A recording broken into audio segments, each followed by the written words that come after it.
evacuated all my staff to London, and I thought that was the end of my experience in Russia.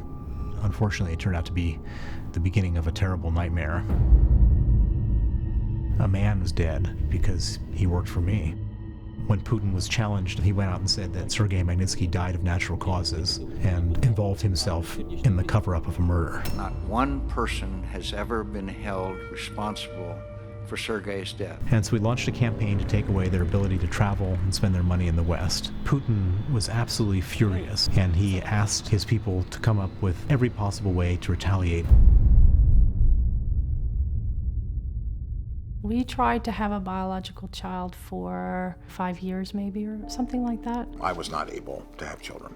The international adoption process is pretty long, and of course when you adopt you have to decide what country, and I just decided on Russia. I was on the bus on the way home from work and I got the call, and she said, "We have a little boy." We started screaming and I raced in the car and drove back to the house. I actually loved him from Atlanta where I was. I loved him then. We flew to Moscow and We had to put $10,000 in cash in an envelope and staple it. Don't ask any questions. The door opens up and this woman is holding our son. here he is.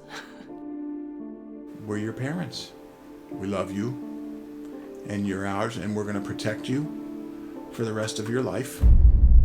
Today, Russian President Vladimir Putin signed a law banning Americans from adopting Russian children. 740,000 orphans in Russia. The U.S. is the biggest destination for adopted Russian children. Maxime wrote onto his Facebook wall that basically his world had ended. I kind of sat in shock and denial. We didn't expect that it would impact adoptions as far along as ours was. We felt the prognosis for him in Russia was so bleak that surely there would be an exception made for special needs children. And just the grief of knowing that the kids had no idea why we weren't coming back from them. Mama! What's he trying to tell me? He wants to know when you will come to see him. Mama! That they'd already suffered the abandonment of their biological parents, and that our final words to them would be, "We'll be back soon."